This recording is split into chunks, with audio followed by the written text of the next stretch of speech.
Heidi, the guest here, had a point, but she didn't fulfill her point. It's that if you include people with mental illness in MAiD, you're not accounting for the failures of mental health services in Canada. And I'm not saying kill the psychiatrists instead here, but I'm saying, like, just in my building here, okay, there's somebody with a particular disorder that people in Quebec thought I had. Last time I went there for blood tests and renewed medicine. What incompetent psychiatrists they were.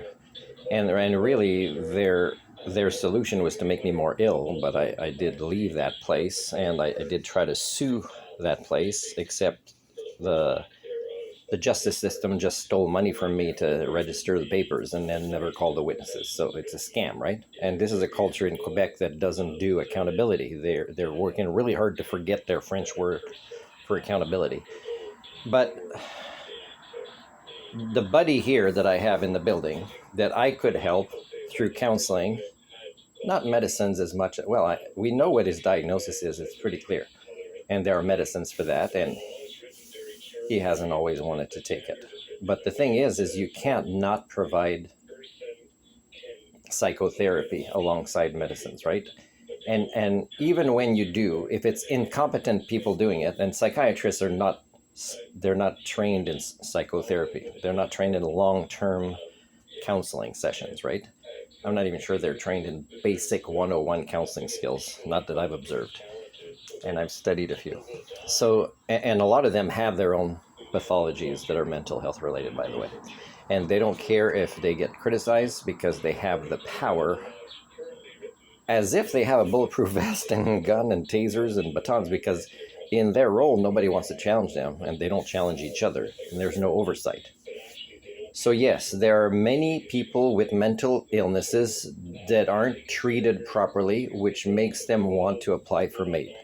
So if CBC can't have those conversations about the failures, systemic failures, and the Canadian Mental Health Association is very much part of these failures, then again, we're talking about the next steps of the line of events, right? Look at what's wrong, right? Look at what's wrong with people working in this field that aren't trained other than in theory, which is outdated, and that don't want oversight, and that don't want to be evaluated.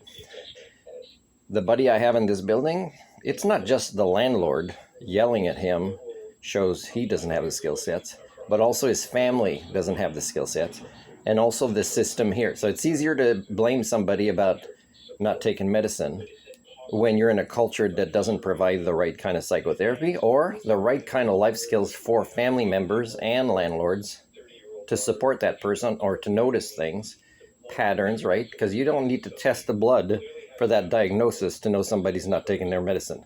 Like, I've talked to him once, oh yeah, you're different, and I could be specific about what it is. And if I told you examples, you'd know the diagnosis. So I'm not going to say the name or the diagnosis.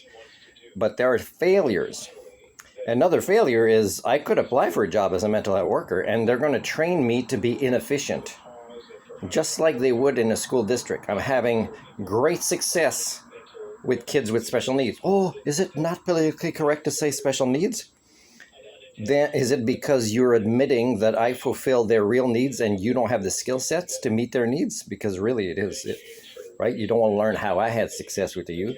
You want to train me to be just like you. And unions have a big part of this, right? Unions want the norm to be sheep-like, and money's got to move. It's not about patient-centered or learner-centered.